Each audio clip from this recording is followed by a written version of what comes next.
پاکستان خشک سالی کے خطرے سے دوچار۔ ملکی ماہرین کے مطابق پاکستان مستقبل قریب میں خشک سالی کا سامنا کر سکتا ہے۔ ماہرین نے خبردار کیا ہے کہ 2025 تک یہ ملک مکمل طور پر پانی کی قلت میں مبتلا ہو جائے گا۔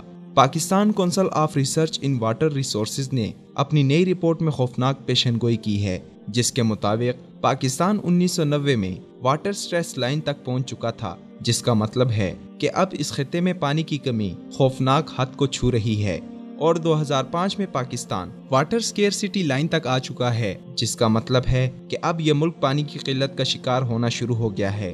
پاکستان دنیا بھر میں سب سے زیادہ پانی استعمال کرنے والے ممالک کی فہرست میں چوتھے نمبر پر ہے، مگر اس استعمال کا انحصار صرف ایک ذریعے پر ہے، جو کہ دریائے سندھ ہے۔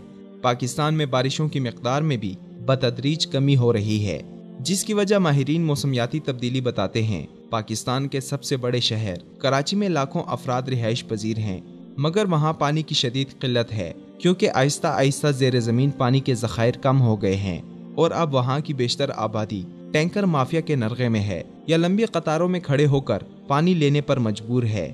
پاکستان میں پانی سے متعلق پالیسی کا کوئی وجود نہیں، اور نہ ہی اس طرف حکومتی ارکان کی توجہ ہے۔ پالیسی بنانے والے اس بارے میں آمرانہ رویہ اپناتے ہیں، جس کی وجہ سے پانی صرف طبقہ اشرافیہ کی جاگیر بن چکا ہے، اور غریب لوگ اس سے محروم ہیں۔ عمرہ نے اپنے بڑے بڑے رقبوں پر تعمیر گھروں میں سوئمنگ پول تک بنا رکھے ہیں، جن میں لاکھوں لیٹر پانی ضائع ہو جاتا ہے، جبکہ غریب پانی کی بوند بوند کو ترس رہے ہیں۔ ماہرین کے مطابق آبادی میں اضافہ اور شہروں کی طرف تیزی سے نقل مکانی پانی کی کمی کی بنیادی وجوہات ہیں، جبکہ کچھ کے خیال میں یہ معاملہ ماحولیاتی تبدیلی اور ناقص حکمت عملی کی وجہ سے گھمبیر ہوتا جا رہا ہے۔ پاکستان کے حکام میں بالا اس مسئلے سے نمٹنے کی صلاحیت سے آری ہیں۔